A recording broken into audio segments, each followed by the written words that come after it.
So the Queen 1 box set in all its beauty and glory. Why did we call it Queen 1? It just seemed like we'd always referred to it as Queen 1 anyway, since the days of Queen 2 and onwards, so why not call it Queen 1? Also, it distinguishes this from the original, and it is quite a bit different. It's quite a bit improved in our view, because it's completely remixed. It's not just remastered, this set of original recordings. It's completely remixed in the way which made it sound like we had it in our heads in those days. I always save these bits. I don't like throwing these away because this is part of the package. So I'll probably save that and re-stick it somewhere. So, opening the box. It's a very nice texture.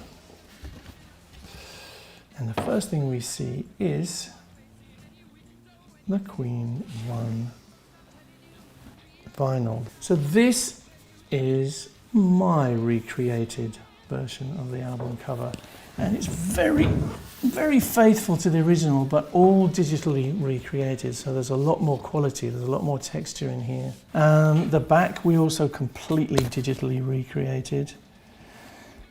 And it's, again, very, very true to the original. Some things are rescued to make them a little bit more readable, if you like. We don't have the original artwork, so we couldn't go back and remaster that. It all had to be done from original sources, which is the original pictures, which we cut up and pasted on here. So it's the vinyl, and the vinyl is very beautiful. As you will see, comes out, it has all the lyrics on, which the original didn't. This is something which I was keen to include because I thought the label should be something as beauteous as the rest of it. In the old days it was a rather dull EMI label, generic, so now Queen 1 has its own label. And there it is, high quality vinyl.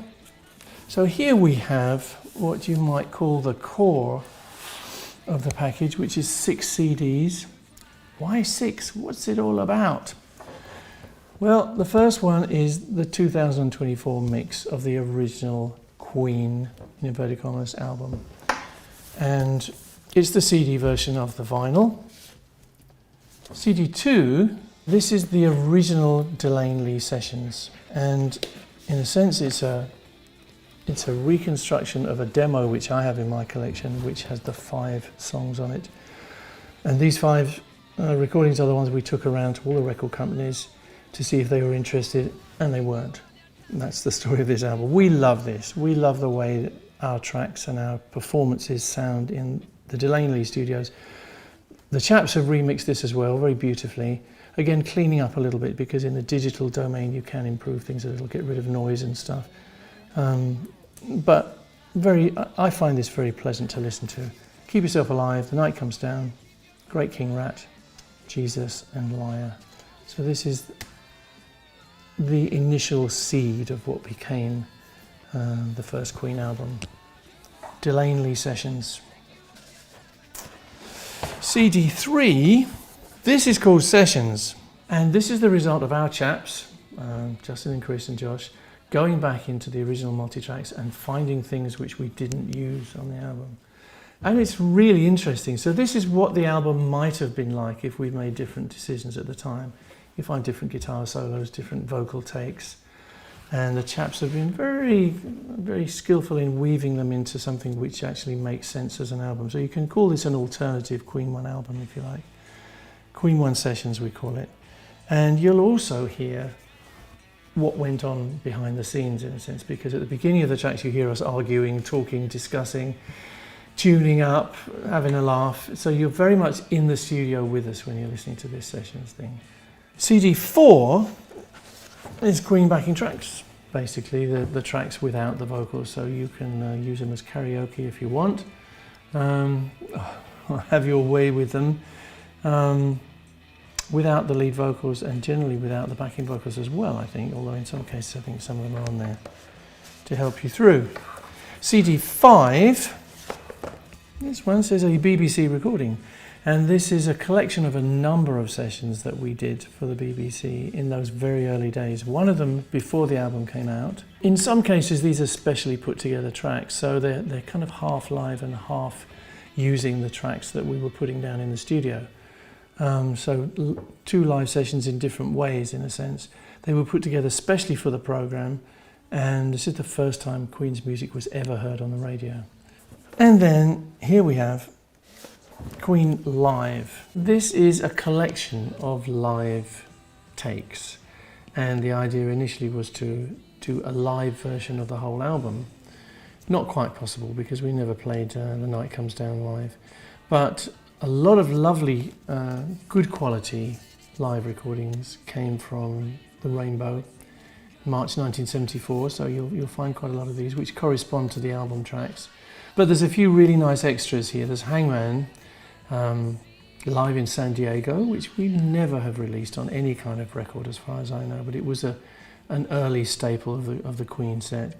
So you get a very good feeling on this record, I think, of what Queen were actually like live in those days versus what actually got onto the first album. What else have we got? We have got these little cards, which I rather enjoy. A set of portraits of us, particularly nice shots of us all, I think. Nice dramatic shot of Freddie. Really concentrational shot from me. That's a very studious, very serious guy. Roger looking very glamorous, and Deaky looking very deaky. Next we have a poster. Replica of the back of the first album, the collage, which kind of defined our periphery in those days. The final item is a book, and it's a very substantial book, as you can see, and a lot of its contents are pictures from the day, of course, both live shots on stage and off-stage shots. And we've travelled far and wide to find some of this stuff and find it in the proper quality that we would like. It's joined by a lot of our original lyric writing, as you can see, and you can see the songs in development here in many cases. Here's Hangman, which, as I say, is featured on one of those CDs, but you won't find it anywhere else. Mad the Swine. Mad the Swine is restored to this album. I don't think I mentioned that.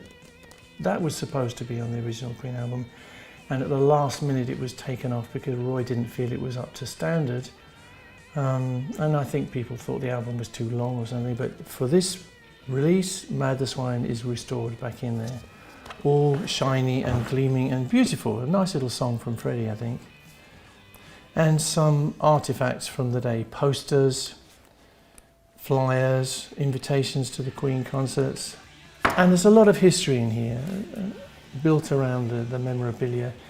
There's a lot of interesting historical stuff on us, and also information about how the albums went out in other countries, not just in Britain. And promo material, original test pressings and acetates, promo pressings, etc. A whole nice little rescued history of that period around when the first Queen album was made. So that's the box set, really.